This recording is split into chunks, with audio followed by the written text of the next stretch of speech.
Hello, I'm Chris Flisher, and welcome to Turning of the Wheel, an intelligent, lively discussion on astrology, art, and adventure. Timing is everything, and as the great wheel turns, we are best prepared when we are best informed. Join me as I explore the current planetary alignments and offer insights for coping with change. Educational, informative, enlightening, the Turning of the Wheel is a welcome pause in your daily swirl of constant change. Through intelligent discourse, inspired guests, and educational segments, I will help to enlighten your knowledge of astrology and guide you to accept change as the great wheel of life turns.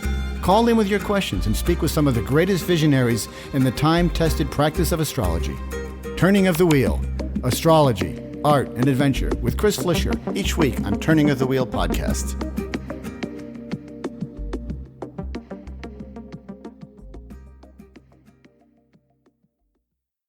Hello and welcome to Turning of the Wheel. My name is Chris Flisher. As you know, this is a show about astrology, art, and spiritual adventure. And that spiritual adventure moniker allows me to broaden my reach and allows me to delve into some esoteric topics that are related to astrology, have a certain divination quality to them, and offer insights into how we get through our lives. And that's one of the things I do. So this week I've got a numerologist on, and I'll be introducing him pretty soon. Before we get started, I want to remind you about my newsletter, which goes out every Sunday afternoon. You'll find a couple of paragraphs of mundane astrology as it applies to all of us. And then I break it out into individual signs beyond that. You'll also get links to my podcast in there and links to my television shows and also links to my artwork as well at my website and all that. So my website's chrisflisher.com, turningofthewheel.com. You can get there either way. And so that's a good place to start there. So what I want to do is fill you a little bit in the backdrop. Years ago, I was on a national radio show with my partner at the time. It was called Love Talk USA, and we were on about 43 stations across country, AM stations across country, and we were on every week.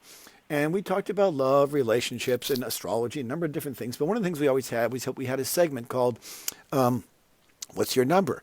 And we contacted this gentleman that we're going to have on in a few minutes here. And his name was Dan Hardt, Hardt, and he runs the Life Path Numerology Center, which is lifepathnum, lifepathnum.com, Daniel Hardt. And he's a numerologist, and we had a great time back then talking to him. We had a regular segment, and we'd always introduce him with a song by Wilson Pickett called 6345789. And that because it had numbers in it. And he would come on and he'd tell us what's going on in the world that day and what the numbers meant. And it was a great time. Nice little 15-minute segment every week on our radio show. And that was very exciting. That went out across the country. Well, days have gone. It's a long time ago. I think I stopped doing that back in 2005. But we did it for about 2 or 3 years back then. And then I switched over to regular radio and, of course, the podcast as we have it now. But it's great. The other day I got a surprise email from Dan. And I thought, wow, what a great opportunity to touch base with Dan. Let's just see what's going on with the numbers and how things are going. So I've got him back on the air. He'll be on right now.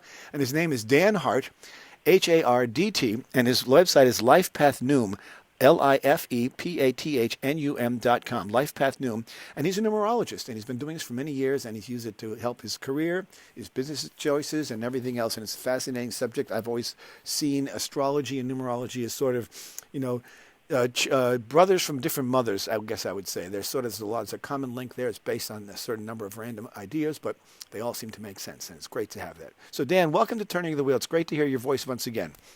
Well, thank you so much, Chris. That's a delight to be a little nostalgia there, I guess. Yeah, a little nostalgia. That's right. We used to be on every Saturday night. Well, for a long time, we were on Saturday night, and you would dial in from where you are, and we would have you on for that little segment. We always had that song queued up so we'd know it was time for Dan Hardt to come on, and you'd tell us what was going on in the world based on the numerology. And it was a fun little thing we did. Nice little thing to spice up our show, and we really appreciated your effort back then. So it's good to connect with you once again. So I'm going to ask some really basic questions. Yeah, it was fun. Yeah. So, I've always asked you this, and we probably forgot the answer, but, when you think about numbers, and I believe that that the world is comprised on a mathematical foundation of some sort. I believe mathematics is behind almost everything that we do in our life, and that's just my own personal thing, because it seems as if it's based on some sort of construct. Is numerology sort of based on that same sort of logic? I mean, what makes numerology work, do you think? Yeah? Now, you being an astrologer, numerology and astrology are so closely related that whatever I say about numerology would probably also apply pretty much to astrology. Interesting. they're definitely brother sciences. Mm-hmm. Yeah. Now, what numerology's been around since before history was written, and the earliest writings contain numerology, and it's developed over the years. From the standpoint of modern numerology, we go back to Pythagoras in 600 BC. That's how old it is. That's the modern version. Mm-hmm. Wow. So, but it's like a manual for your life. Mm-hmm. The manual you always wished you had and never could find. Numerology brings it to you. And which number do you think is most important? Is it the birth? Is it the birth date of the coming up the name, or is it the numbers of your letters in your alphabet, your name? With numerology, we use the birth date, the full birth date, and also we start with your name at birth, Mm-hmm. because that's your foundation. You never leave it. And subsequent names add nuances to that birth name. And if you change your name, whether through marriage or some other reason, if the numbers of the new name you take are compatible with your foundation energies, it'll go smoothly. Mm-hmm. If there's a conflict between the name you choose and the name that you started with, you're going to have nothing but little upsets until you get acclimated to that new energy. And what would make two names align? Would you want the same sort of numerical boil down to be the same? At least compatible. At least compatible. Okay. Mm-hmm. Now, for example, a 6 and a 9 are compatible energies. They're both creative. They're both emotional energies. A 6 and a 4 have some elements alike, but a 4 and a 9 probably would not be. So there is no definitely any. Yes. Yeah, there's no correlation. It doesn't have to be an odd number or an even number, does it? Generally, odd numbers tend to be more emotional and such, but it doesn't hold entirely, because the 1, although it's got that odd energy, is still a very practical energy. With the 4, which is an even number. Now, the 2 and the 4 would be a match, but numbers that are adjacent to each other, for example, a 3 and a 4, or a 4 and a 5, tend to be incompatible. Interesting. Mm-hmm. So is it the sum of the numbers when they add up that makes the difference, that makes them incompatible? Because a 4 and a 5 would be a 9. Yeah, it's we start with developing a core chart from that name, converting the vowels and the consonants into numbers. Mm-hmm. And we use the Pythagorean system. I started for a while looking at the Chaldean, and it doesn't work for our society. It's not culturally attuned to us. But the Pythagorean system works beautifully. And it basically takes the numbers 1 through 9 and applies to the letters. For example, an A is a 1, B is a 2, and so forth, all the way through the alphabet. Mm-hmm. Starting over at 1 after you reach 9. I see. So you don't use 0? Don't use 0, no. Mm-hmm. 0 is a God number. It's an intensifier.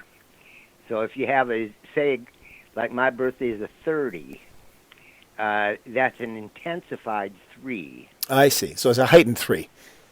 Yes. Mm-hmm. It does seem to give a further emphasis. For example, the 3 is a number of communication. Right. And it's a number of ease of writing and speaking, etc. Mm-hmm. With the 0 added to it, it an ability. I see. And so it just sort of it adds more fuel to the fire, so to speak. Yes, exactly. Mm-hmm. good way of putting it. Yeah, yeah, it's sort of like, yeah, it just adds more oomph to it, gives it a sort of a supercharged thing. The fact you don't use zero is you don't use it as part of your normal outlay of layout when you do your numbers. So that, wouldn't, even though is zero a valid number? I mean, Well, it is, but it's not something that's used in the calculation per se. Uh, is the only time that zero shows up in the chart is by itself would be if you're looking at the challenges in your life, I see. and you can have a zero challenge. A zero challenge means you have them all or you have none, but you're given the opportunity to choose what challenges you'll work with. I see. So the difference between having your birthday, so you just use the actual birthday, which is like the month, the day, and the year, and you boil them all down to a single number. You just keep adding and adding and adding until you get down to a single number, right? Yes. Generally, although I do them each, reducing them separately, the month before I did the addition across. Oh, I see. You if you had a month, say you had a 12 month, you reduce that down to 3 before you went further. Right. Is there a reason why you do it in that pattern? There is. We have in numerology what are called master numbers, like 11, 22, 33, and now 44 is beginning to fill to master level status. And what do the master numbers do? What's special about them? It's the way society is developing, but it's an intensified, higher vibrational energy. For example, 11 is the number bringing enlightenment, and it vibrates at a higher rate than the 2, which it reduces to. I see. But since nobody always lives on the higher plane, we have to develop both the 2 and the 11. But in the calculation, we use the 11, 22, or 33 whole without reducing it before we add it in. Just little nuances that make a difference in the chart. Right. I mean, it's so, yes, I can see that might be the case. And they sort of add a flavor to it that tends to bend the interpretation one way or the other, I imagine. Exactly. Yeah. Yes, that's good. Yeah. And so, you must have been asked this question before. I mean, why do you think this works? I mean, what do you think it is about it? Because it seems to be, a person gets born. I just had a grandson on Tuesday, and here it is Thursday. I had a grandson on Tuesday, and his name. Congratulations. Yeah, thank you. And his name was picked by his parents. They had some hesitation. They waited a day before they named him because they weren't quite sure what name they wanted. Then they chose the name. And then if we were to run the numerology of that name, that's sort of a random kind of association. I mean, they picked it based on family backgrounds, middle names of parents and stuff like that. They cobbled together this name. And why would that have significance over that child's destiny or fate or characteristics? What is it about those numbers, since they were random, and you think about it, how would that weigh into the life path of that child, say? The truth is, I don't believe they were random.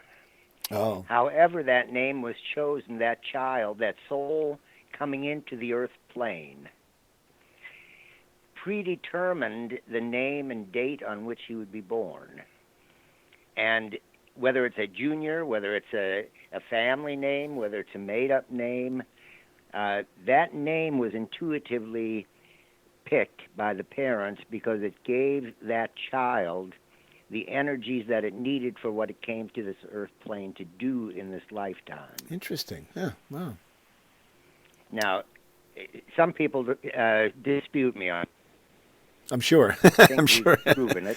Yeah, I've been disputed on many of my beliefs too, so I know the routine. Yeah. Yeah, but on the other hand, when you see situations like my daughter when she was born, that's been 50 years ago. Wow. But my wife at that time went into labor at 7 o'clock in the morning, and that child was not born until the first hour after midnight of the next day. Wow, long labor. She did not come till the right day for her. And has she fulfilled that destiny? Yes. Wow. That's very much her. Interesting. Why do you think that works? What do you think it is? Some sort of? You think it's just the logic of the universe, as I mentioned, in the opening? It is in a sense. However, there's more to it than that, because we are spiritual beings. When we leave the earth plane, we don't disappear. Mm-hmm. And we have mentors and guides on the other side that we're working with in that interim space. And we're developing our plan with those guides as to what our soul needs for completion. I see. And we have chosen certain things to work in this lifetime. Now, that doesn't mean you're fated to anything. It's what you chose to work on. Now, on the other hand, if you decide after you get into this lifespan that you want to change your mind, you can do it. I mean, you've got free will. Mm-hmm. But it's going to be more difficult.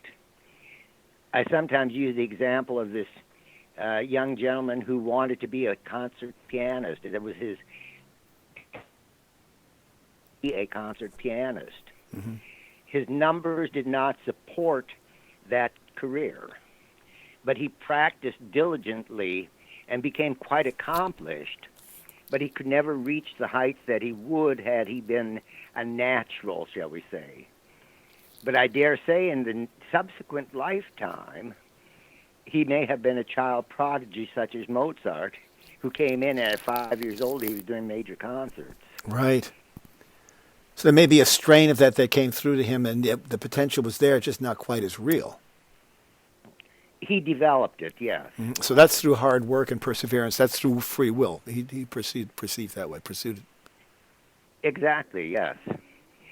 Which is kind of exciting in a way to know that we have that opportunity, and yet, had he followed his normal path that he had set up, things would have gone much easier for him.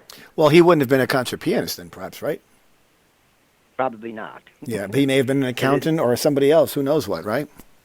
Who knows? Because his numbers did not support the music. But wouldn't you think that if you had if you were assigned a set of numbers and you were given this numerological imprint, and if it said that you should be something, and you decide to is it guaranteed success that you're going to be the person that your numbers are supposed to be aligned with? We also have an obligation to fulfill that path. It's set up for success, but whether we follow that success depends on us. I see. Okay, yeah, that's free will. That's the whole thing. So we may come into I believe we come into the world with a sense of being preloaded. I always use that word like a computer system. You come in with an operating system that's already on board. We sort of come in preloaded when we draw on our past. We draw on our heritage. We draw on our lineage. And so we have strains of our mother. We have strains of our father. And we probably have strains of our grandparents and grandmothers going way back, all the way past, however far that may go. I've had some guests on that say we go back 14 generations with characteristics based on what's called epigenetics, which is a whole other topic altogether. But the fact that we come into this world with that, and then is it events that sort of shape our destiny, and that's how we make the choices at the time that the events happen. If we fall in love, we decide to marry or not marry. We get a job, we decide to take or don't take. Those choices, if they are made in accordance with our numerological alignment, that would be the success would be ours if we took the right path, right? That would be an enhancement to our success for sure. But on the other hand, we draw to ourselves at the events that we need in our lives. We draw to ourselves what? We draw to ourselves once again, one time? The events. Okay, right. And events and people. And people, too, I imagine, right? And people, right. Mm-hmm. To get us through certain places. So we automatically, in some ways or subconsciously, choose our partners, and the events that unfold with those partners are choices that we have made in order to get to a spot in our lives. I believe that, yes. Mm-hmm. I believe that, too. I believe that a lot of the things that have happened to me over the course of my life were all put in place to get me to a certain spot. Have you ever seen the movie Slumdog Millionaire?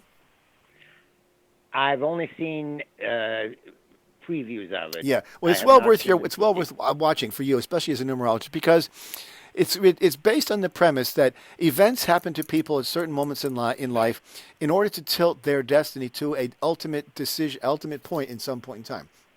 So what happened in the movie? I won't give away the secret, but what happened in the movie is that the boy comes across a number of random events in his life that end up adding to questions in a game show that he happens to know. But these are completely obscure questions, but he knows them because he's already experienced them through the course of his life. And the basic premise is that our lives are written. It is written, meaning that when we enter the world, our destiny is shaped by our birth based in time. We enter the world at a certain place in time, and our destiny and our skills and our talents are all cemented into that little core seed that comes into the world. And then as we grow and blossom, we fulfill that destiny through a series of events and encounters and people we meet and all the way through our lives until we get to our certain spot.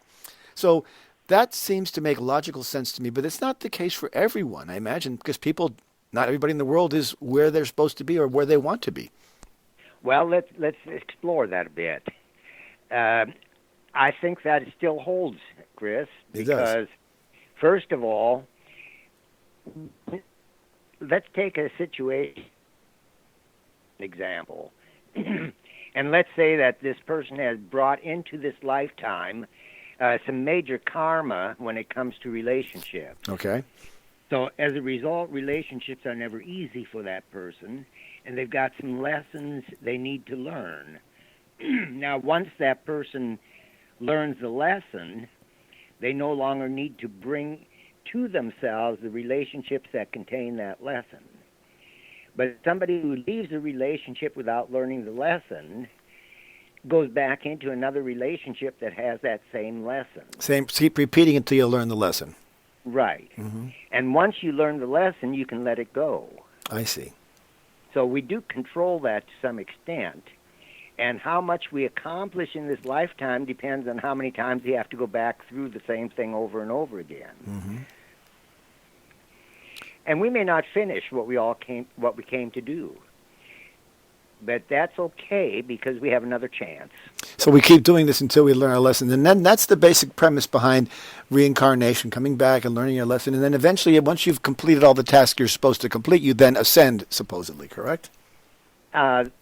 That's the idea, yes. Mm-hmm. Do your numbers match up with when you were born and your birthday, do they match up with what you're doing now in your life? Better than what I did earlier in my life, yes. Oh, really? So you had an experiment where things were not going well, then you found numerology, determined that this was a better path, and then now things began to fall into place?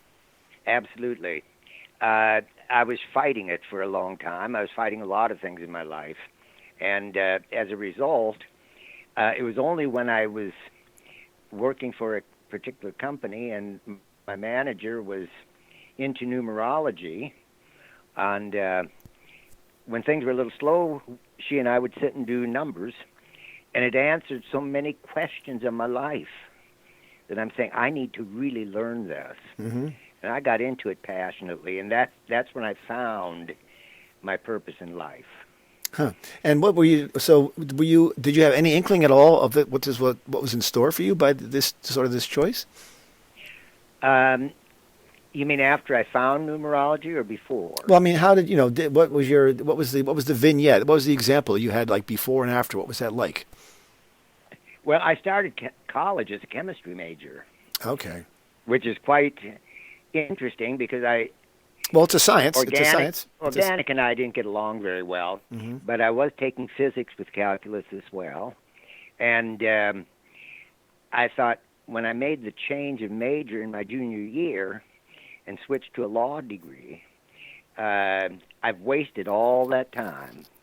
And I didn't realize until I became a numerologist that I hadn't wasted that scientific training. It was just in abeyance until I needed it when I started numerology, because that scientific base has been an enhancement to everything I've been doing. The understanding of the universe, the understanding of how chemical reactions work, mm-hmm. and all of those things are invaluable to me now. Well, it's a sort of a scientific foundation that allows you to look at things with empirical data. It looks you have sort of an objective scientific eye. You're trying to peel away any sorts of emotions. You're approaching very pragmatically in the world of science. Yeah, so you are. Even when you try to blow up the laboratory. I can imagine. That's a good lesson in itself, right there. Yes. Mm-hmm. But life has been a journey, for sure. Mm-hmm. And it's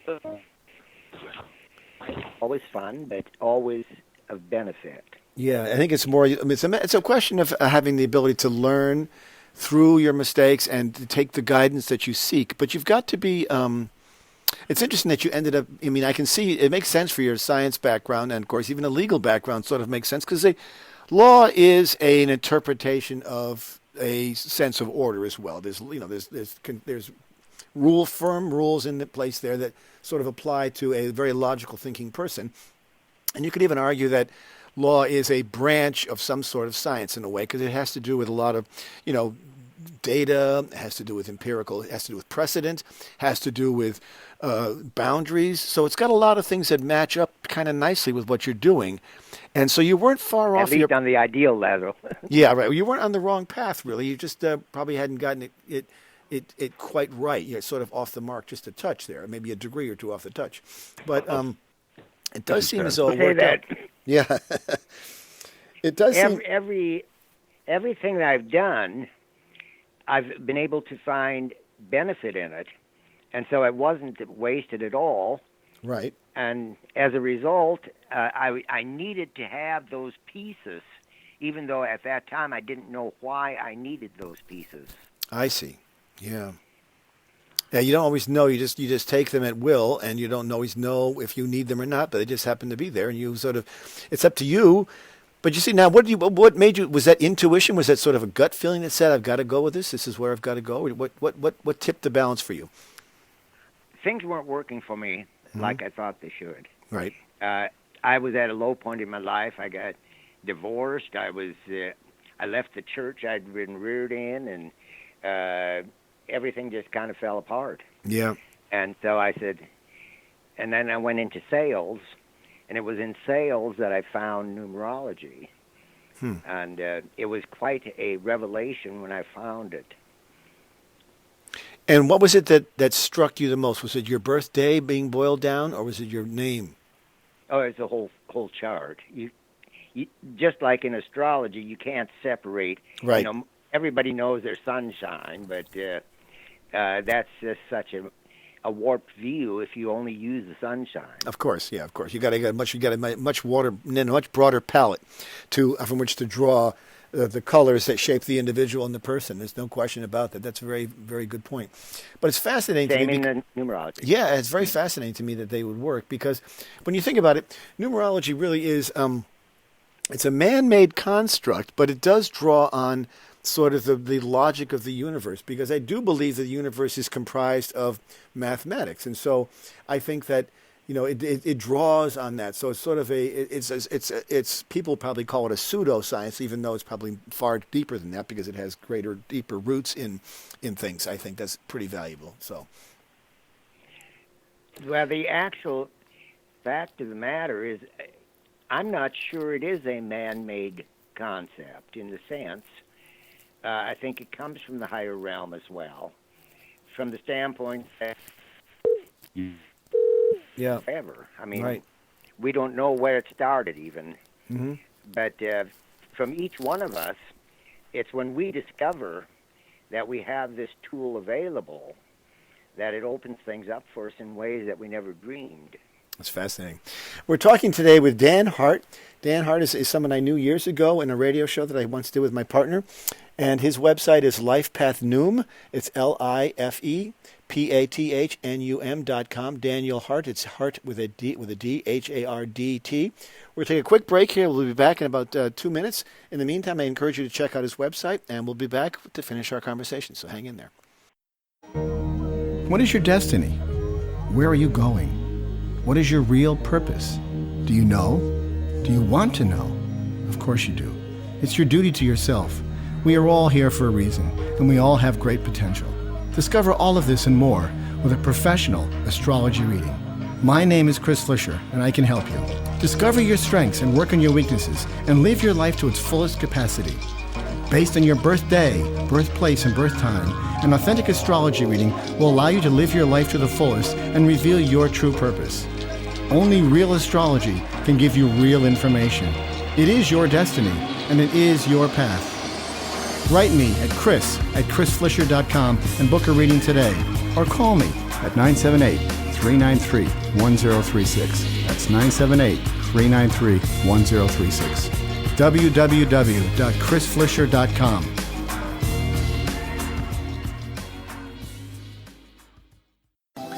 Astrology is the science of spirit, and it can serve as an invaluable aid in making the difficult choices in life and seeking truth in all the directions we choose. It holds the potential to allow each of us to evolve to our highest potential. It is the logic of the universe, the code of existence, and the pathway to true wisdom. It is our duty to draw from it the instructions for our lives and to live them to our fullest potential. As the great wheel turns, we are best prepared when we are best informed. As the world shrinks and our barriers come down, diverse cultures are striving for harmony, balance, and peace. To ease the transition, we need to expand with color, light, and tolerance. Now, you can become a global citizen and embrace the color and clear spirit with the divine artwork of the mandala. Mandalas are a timeless artistic offering for creating unity, harmony, and peace. My name is Chris Flisher, and I've spent years creating mandalas, and they are now available online at www.turningofthewheel.com. Come and experience the world of color, form, and function with t-shirts, coffee mugs, note cards, and limited edition prints. These vibrant, lively paintings and products express optimism, oneness, and spiritual balance for all who use them. www.turningofthewheel.com. That's www.turningofthewheel.com. And enter a world of possibility and color.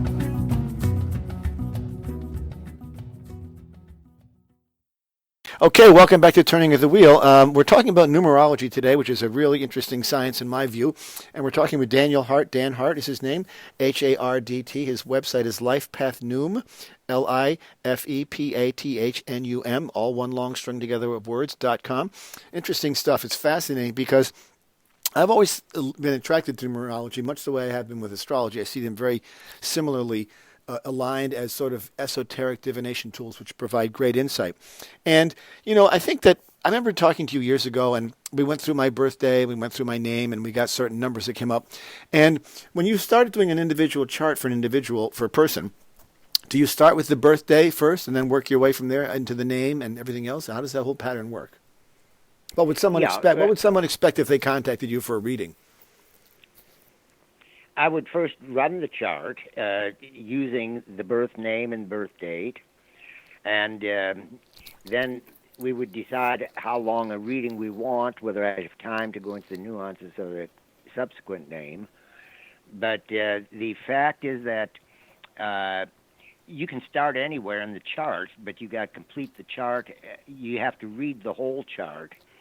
And this is the difference between a novice and a professional numerologist, as how well they can coordinate all the numbers in the chart. Mm-hmm. Because most charts do have conflicts in them.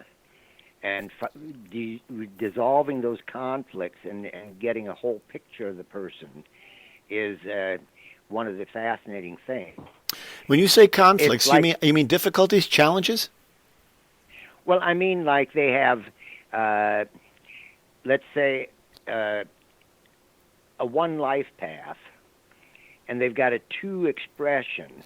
Mm-hmm. Well, the life path is the purpose you're here for. The expression is the talents and abilities you brought to fulfill that life path.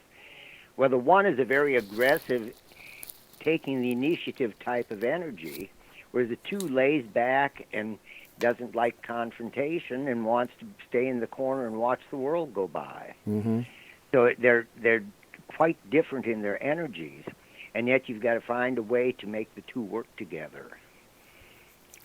It's a fascinating way of reading a person. Sometimes I will tell a person, look, it's like there's two different people here.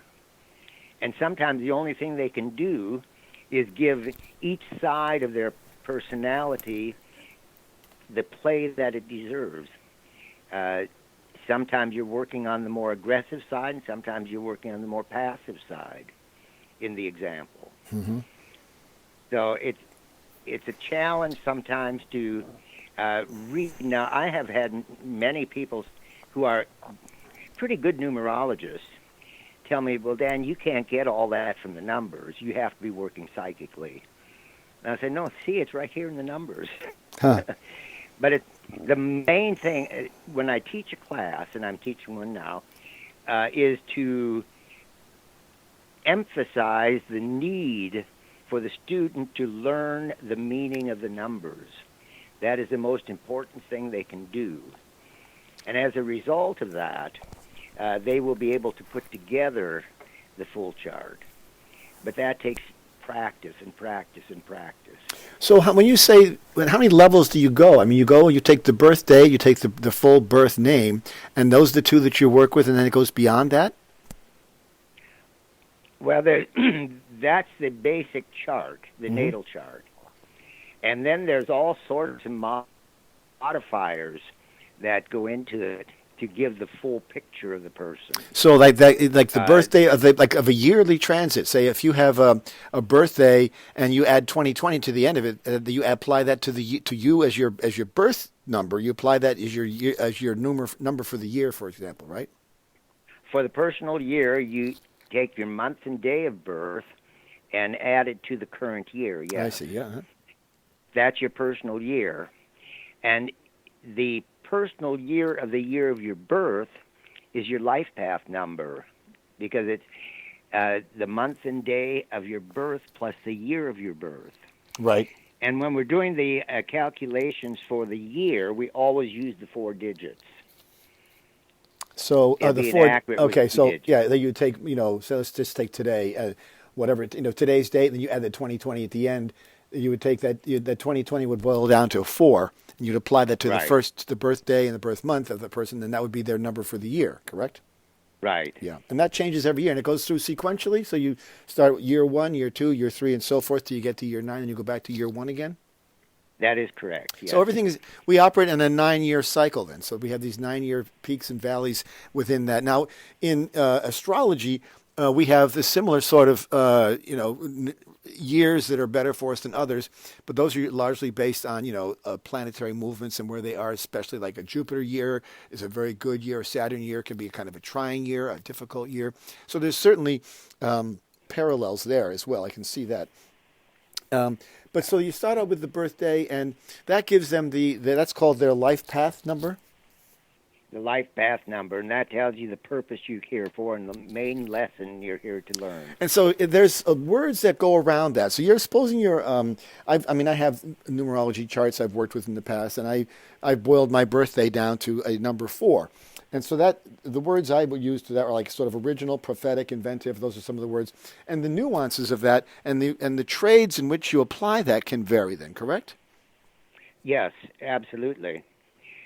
When we get into the details of it, it can become very complex. Like I say, setting up a chart is fairly simple. Understanding and interpreting it, really getting into the depths of it is a lifetime study. Right.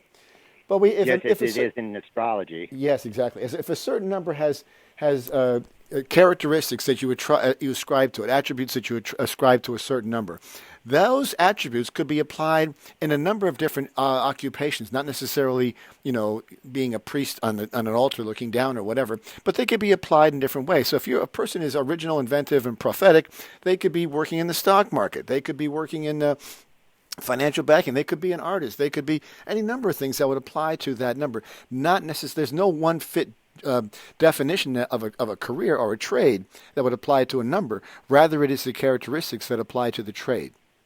It's true, but some of the characteristics apply more to one trade than they will to another. Right. For example, a person who is totally right-brained, they're going to be having difficulty as an accountant. Mm-hmm. Somebody who's totally left brain is going to, now, left brain would be the logical person. Right. They would be the accountant, Mm-hmm. or somebody who's into detail. I see. So a con man wouldn't want a lot of 4 energy. Okay. Right. Okay. I see what you mean. Yeah. Yeah, he wants a lick and a promise. Mm-hmm. But interesting, you have a 4 life path, so do I. Maybe that's why we connect. Well, yeah, that too, or that's why we're in the businesses that we're in. I mean, I'm working in astrology, which has it's sort of original. It's in that regard, and it has got a certain level of prophecy to it, I guess you could say, because you're sort of thinking about big concepts, personality shifts, ways to act in the world, ways in which to carry on, ways in which to find meaning and purpose as you move forward. So those are all things that sort of fit into that. That's why I'm saying, the way the words are described, we can hammer them to sort of fit into the trade, but it does make sense. There's some that you can smash into a certain trade, other ones that just naturally roll off and fit in there. Right. Some are just putting a round peg in a square hole. Yeah, and no matter how you make it, that's just never going to fit, never going to work. Even though that the square peg in a round hole, it does work. I mean, if it's if they're proportioned right, you can actually have that work. But that's all part of it. But the thing is that then the name, the name is always fascinating to me. It's one thing because when you're born, you have that that you land in a space and time, and it's all based on that. And that can make sense because that's sort of nature dictating your outcome, your delivery, and who you are as an individual.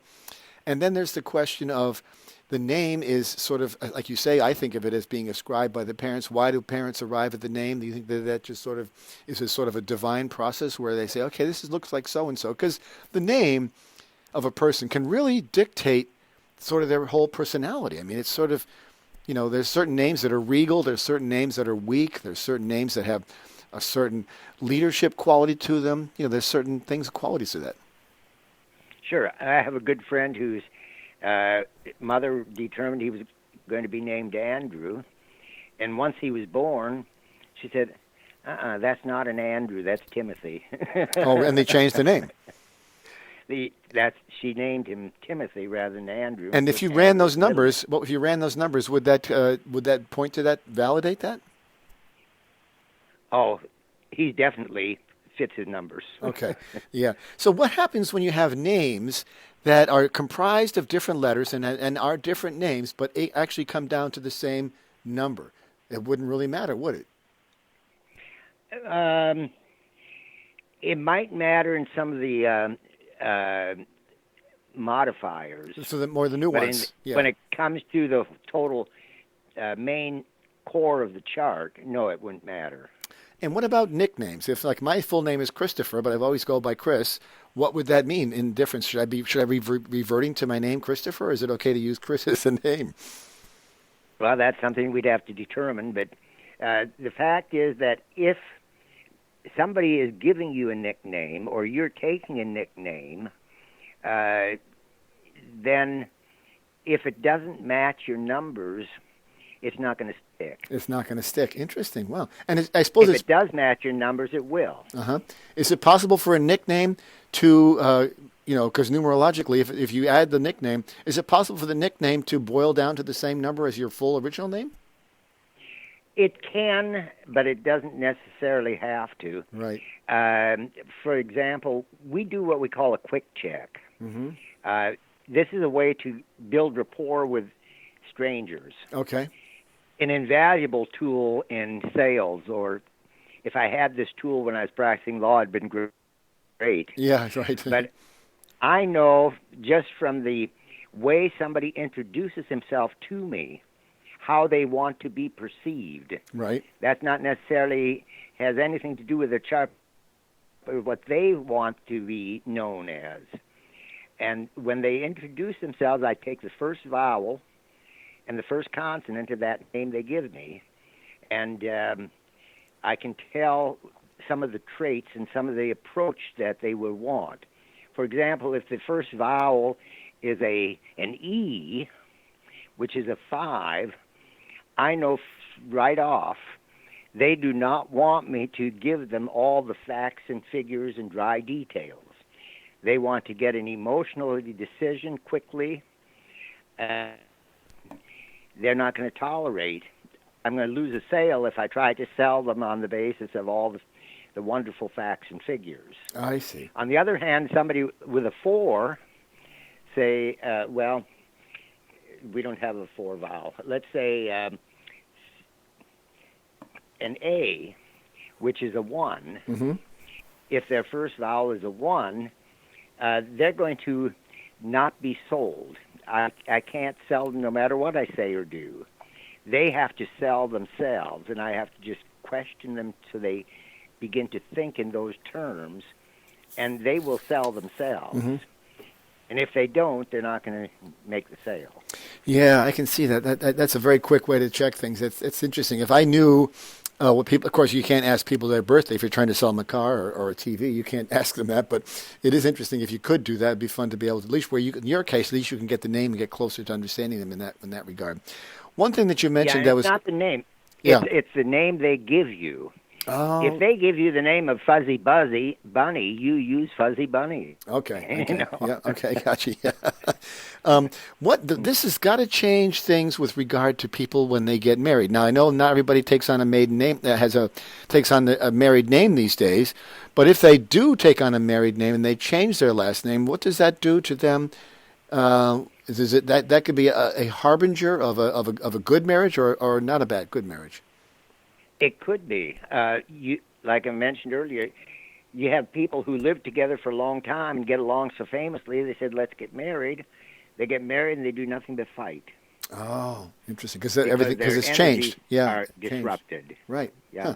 So can people go back to their maiden names if they want to? I suppose they could. There's nothing to stop them, right? Yeah, I suppose they could. It might be a little legal hassle, but right. On yes. the other hand, after you acclimate to the new energies and work through that, you can smooth it out. Okay, yeah. And then, of course, there's always the question about people who went on to become famous, who changed their names. You know, you think of people like Madonna or Cher or whoever, people who took these names on. Was their new name, their stage name, do you think that's responsible for their success? Oh, sure. That's why many of them use numerologists to make the name change. I had a singer, a client in India, mm-hmm. who had a rather successful career. When she got married, she decided to use her married name in her music, and it started to crash. Huh. And her question was, should I go back to my maiden name? And it was an overwhelming yes. When she made the change back, her career started up again. Interesting. Wow, just in that little change. It's very definite. Huh. Mm. So how would people use this on a daily basis in their lives? If they know certain things about their lives and they know who they are, would they say, okay, I'm born such and such a date, and it's 2020. Do they take the number for that? How do they find their number for the year in which they are in, correct? And then they use that correct. With the daily number or the monthly number? Or how does that work? Yeah, I do daily numeroscopes that are by subscription, mm-hmm. And send out every day an email telling you what kind of day to expect. But you do something similar with your weekly right. astrology reports. Mm-hmm. But the fact is that you have monthly cycles and daily cycles as well. So you start with your personal year, and then you add the calendar month to it. So, for example, this is my personal year. This year is a 3. This is a 3 month, so I'm in a 6 personal month. Mm-hmm. And today is the 5th, so it's an 11 personal day. An 11 personal day is one of those higher numbers, so that means it's a very prophetic day, which maybe it's why you're on the radio with me today. That it could well be. Did you agree to do it today because of that? Well, actually, not particularly, but it fit. Yeah. I'm in a 9 personal year, and this is a 3 month, which would make it a 12, right? It would then boil that down to a 3 once again, Right. Reduce it down to And a 3. 3 and 5 would be an 8. So you're in an 8 energy, which is a high performing energy. This is a day you don't want to waste because all of your talents and abilities are at a peak. Interesting. Huh. Wow. Yeah. I've done a Now, lot of stuff today that completely speaks to that. So that's good. all right, great. But anytime you add 9 to a number and reduce it, it comes back to that number. So you add Oh, you're right. You're 9 right. to 6, it comes back to 6. You add 9 to 10, it comes back to 10. Yeah, I see that. Yeah.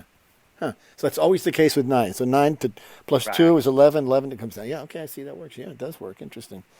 Huh. And so you use this on a daily basis? Do you consult your numbers daily?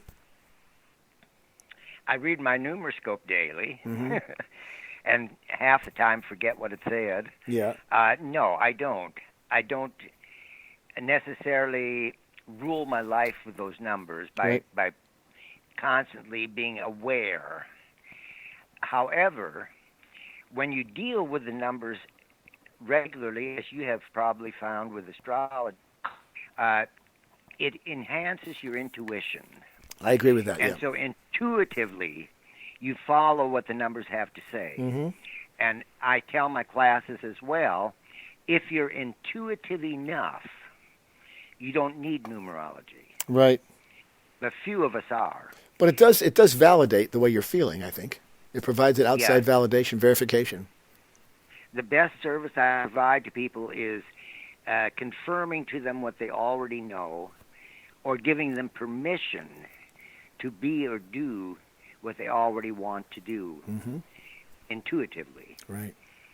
And it gives them the permission to be what they can be. Mm-hmm. So, can you use this as a tool for prediction about, or not prediction so much, but the ability to be successful versus not successful?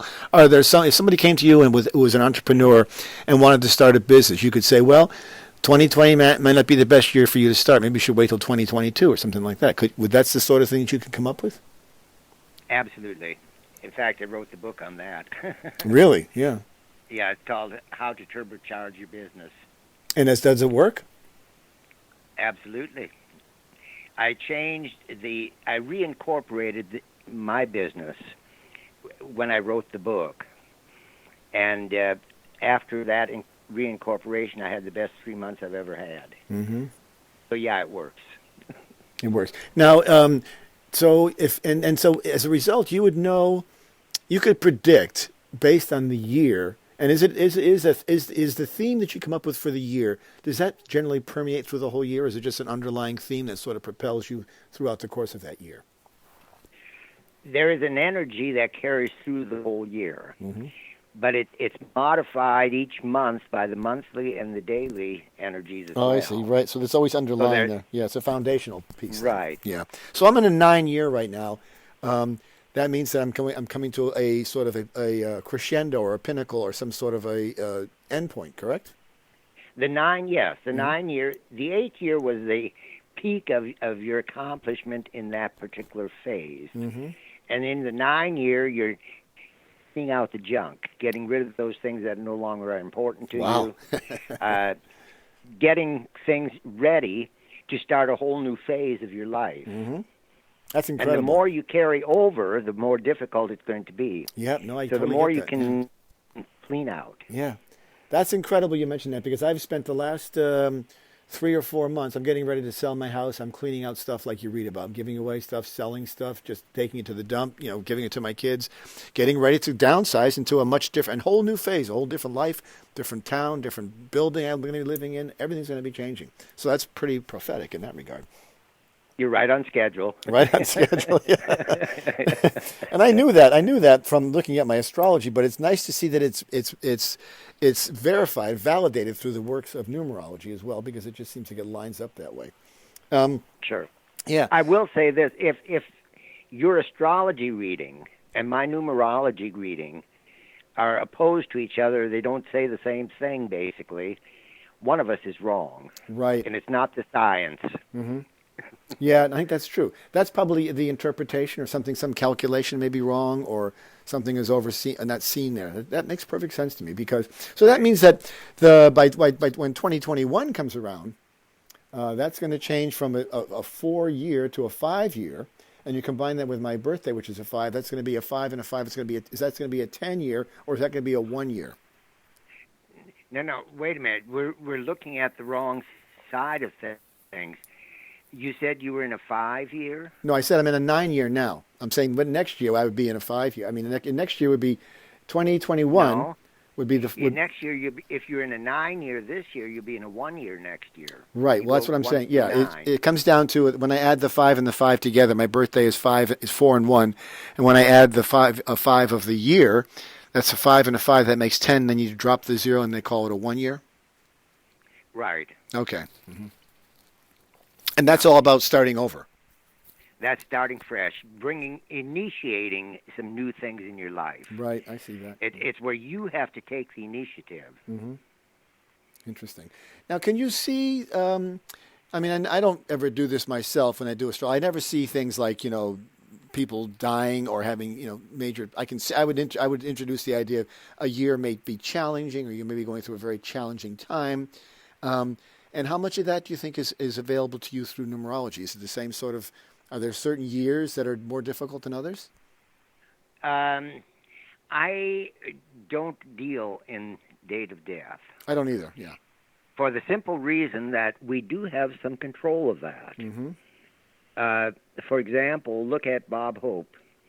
He said he was going to live to 100, and he did. Several others. One class we used Betty White as our example, mm-hmm. and she's 98 now, I think. Yeah. Something like that. And we determined through her numbers that she was going to live past 100. Interesting. I could see that. Yeah, but now, if I were to tell somebody, you're going to die in this year. Yeah, you would never do that. They're going to die. That'd be a self-fulfilling prophecy. Yeah, exactly. Right. Mm-hmm. I would never do that either. But on the other hand, they don't have to if they're mm-hmm. not ready to. Right. And then you introduce science and disease and stuff like that. That's going to tilt the whole scale as well. So if someone were to have passed, 10, 20 years ago, and you went back and ran the numbers for that person, could you say that, this is a year of this is a 9-year when they passed away, for example, if they passed away that year? Would that be the end?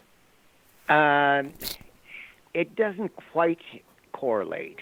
Mm-hmm. And the reason I say that is I have too many friends and other people in my life who have died in a 3-year, mm-hmm. which you would think would be a wonderful year to live.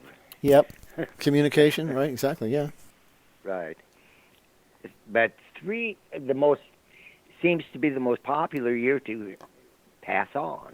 Interesting. I wonder what that says about that, what that means about the 3. I'm not sure. Mm-hmm. I haven't really deciphered it all. So when you were studying this, what sort of tools, what were you looking? You said you were looking to Pythagoras and to get sort of, who established the number per letter construct? That was Pythagoras. Okay. The one who developed the Pythagorean theorem. Mm-hmm. An interesting person. Yeah, no, I can imagine. And that would still apply regardless of the language in which the name was presented, right? It applies generally that way, yes. But see, Pythagoras he was Greek, but he lived most of his adult life in what's now Italy. Okay. And he was very much in tune with the Latin language. And the Latin language is structured very much like English. Okay. So it fits for us. Now, for another culture, it might not fit as well. Mm-hmm. But Pythagoras studied all the different systems of numerology, and there are probably 100 of them. Oh, I see. So it's really broad. And he went all over the world studying them. Mm-hmm. He was the first non-Egyptian to be allowed to go through their mystery school. Oh, interesting. Yeah. Well, fascinating. And you would think a mathematician in a mystery school, that's something. Yeah, that's kind of rare. Yeah. Which do you think has more weight? Is it the birth number or is it the actual name? Or there's not one that's more powerful than the other? I would say they're equal. Okay. Now, most numerologists think the birth date carries more weight, but I think they're equal. Okay. And supposing and what would they be looking like if they were different? I mean, if you had a 4 as your birthday number and say a 5 or something like that, would you then combine those two to get a 9? It's that you're talking about building a bridge between them. You can add them together and get a 9, and the 9 would help ease the discord. I see. Or you could subtract them and have a 1. Mm-hmm. And the 1 could also bring some smoothness to the discord. Oh, I see. Huh. Wow. So it's a sort of a potpourri, a stew of numbers that you've got to really work with, and there's a lot of different nuances and I mean, if someone was to change their or their nickname, like I mentioned before, or change their maiden name, or change anything along the name, maybe create a stage name, all those things are going to have a bearing on the success of that individual's sort of journey. Yeah, they're going to bring a nuance to their chart, but it still doesn't eliminate the birth energy, the foundation. So the foundation is actually, I think the day would be the most foundational, I think, because that's sort of a random, that's determined by nature. Except in the case of my daughter, where she delayed a day. Oh, right. Well, maybe she delayed a day on purpose. Yeah, I think so. So that changed that. I mean, who she is now is based on the choices that she made. So that would be a natural. You can't go by. And if someone's born with a C or the planned C-section, that would indicate they're changing the numbers of the person, right? I'm not sure I can agree with that. Whenever you first draw your breath into this physical plane, whether it's by C-section or by otherwise, it's the date you were supposed to come here. Mm-hmm. Wow, interesting stuff. So it really is a question of reducing it down, and the best way to understand this is to sort of get involved in one of your classes. Do you do classes over the web, or do you do them only in person? I currently am doing them only in person, although I've been working for years on trying to get one on the web, mm-hmm. and the technology has kept me back from that a little bit. Yeah. But I will eventually. Mm-hmm. Well, you'll get there. Don't worry about that. It's fascinating to me. I think that people can learn quite a bit, especially if they're in a point in their lives where they don't know what they want to do, and they're sort of stumbling through life, and they need to have some context and some direction. It might be a real useful guide. Wouldn't you agree? Oh, yeah. Yeah. And I've had people tell me that getting a reading from me has changed their lives. Yeah, I believe that. Because it gave them some insight that they needed. And you said you have a subscription service. What's that all about again? On the website, there's a section called Numerology, or Numeroscopes. Okay. And it's a subscription, an annual subscription, where every morning I send you an email telling you what kind of a day to expect. Okay. Interesting. Well, it sounds fascinating. Anyway, my guest today has been Dan Hardt, Daniel Hardt. It's Hardt. That's a good question right there. Do you go by the name Daniel Hardt or Dan Hardt? That's an interesting question, because all my career I went by Dan. Since I've been doing numerology, because Daniel reduces to a 9, which is more metaphysical energy. Uh-huh. I'm known more as Daniel now. Okay, so Daniel Hardt. That's what we're going to call you from now on, Daniel Hardt. even though I knew you back in the day as Dan, I'll call you Daniel. All right, my guest today has been Daniel Hardt. His website is lifepathnum.com, lifepathnum.com. Did you choose that name based on the numerological outlay of that?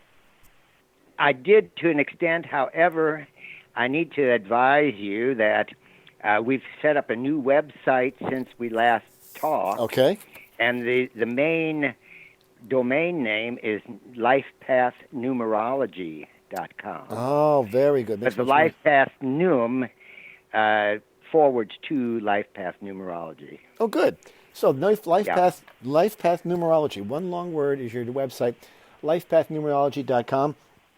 Daniel Hardt is his name. I've known him for years. He's a very successful, highly intuitive, and very helpful numerologist. And I think if you have any faith in astrology and you believe it and listen to this radio show, you'll find the same sort of logic and wonder exists in numerology as well.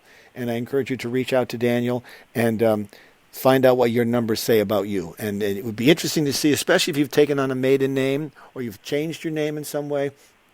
All of those things could be really important. And I imagine that's really relevant, especially with someone who's adopted as well. If they went and became adopted to a different and adopted a different last name, that would be the same as if, getting married or something like that, along the same lines. Sure. Yeah. No. Oh, very good. Interesting, Dan. Thanks so much for coming on today. I think we're going to be talking to you again because you got me curious. You got me fired up again about numerology. So there you go. I appreciate being on with you because you are one of my most respected astrologers. Oh, well, thank you very much. I appreciate that, Daniel. Sorry, I appreciate that, Daniel. And I'll have to go back and run my numbers and see if I have to change the way I talk about myself, too. So I don't know. There you go. Anyway, well, thanks so much for coming on today, Daniel. I really do appreciate it very much. Again, lifepathnumerology.com is the name. Daniel Hardt, Hardt. You can Google him and find him there as well. Thanks so much, Daniel, and thanks for the numbers. I appreciate it. All right, take care. Bye-bye. You've been listening to Turning of the Wheel with your host, Chris Flisher. To schedule a reading with me or to order artwork, you may visit my website at www.turningofthewheel.com. That's www.turningofthewheel.com. Or you can call me at 978-393-1036. Thank you. And as always, be open to possibilities.